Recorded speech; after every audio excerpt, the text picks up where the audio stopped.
Greetings fellow collectors, I'm Reggie and we're back with another Banpresto Vibration Stars unboxing and review video, and this time it's for Sasuke Uchiha. And before we get to the review, I just want to give a quick shout out to otakuhub.ph. Again, thank you guys for this figure. And without further ado, let's get to the review after this intro.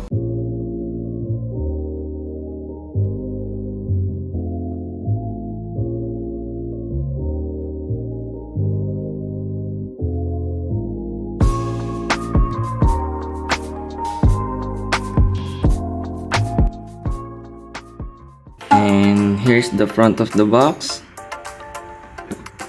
One side, the back, the other side, the top, and the bottom. Okay, let's unbox him now.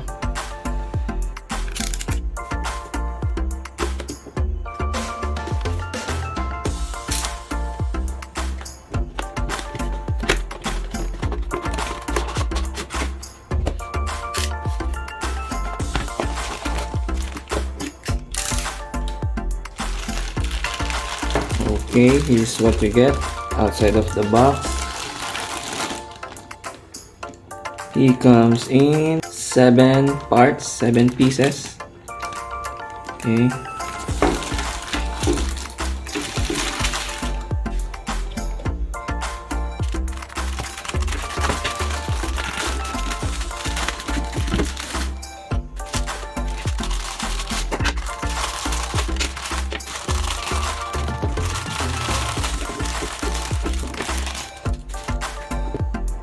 Okay, let's assemble him now.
Okay, and here it is put together.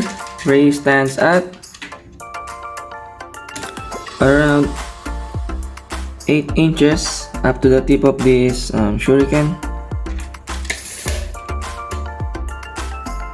And he weighs 196 grams. And let's take a closer look at the figure.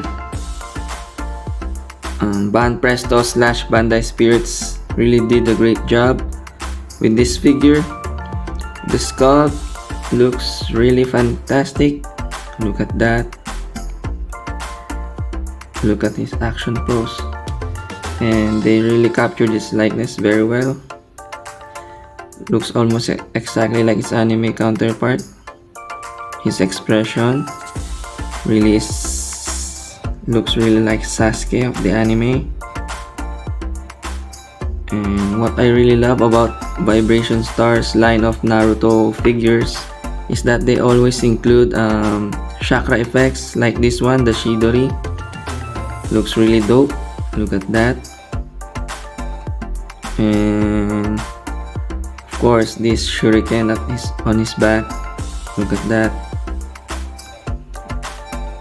Look at the details.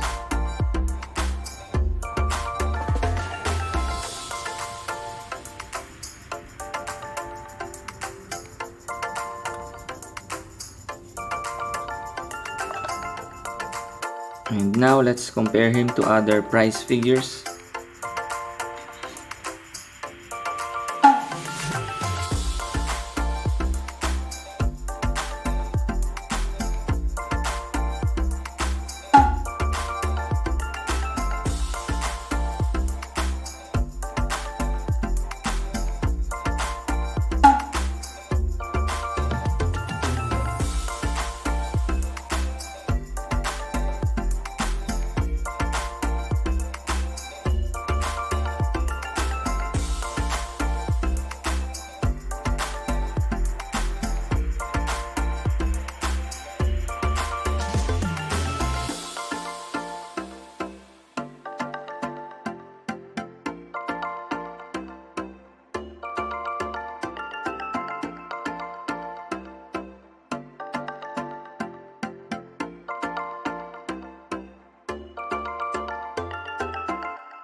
And that's it for this unboxing and review video. If you like it, go ahead and give me a thumbs up. And if you're not subscribed to my channel yet, please do subscribe and hit the notification bell so you stay updated on all my new videos. And that's all. See you on my next video. Bye!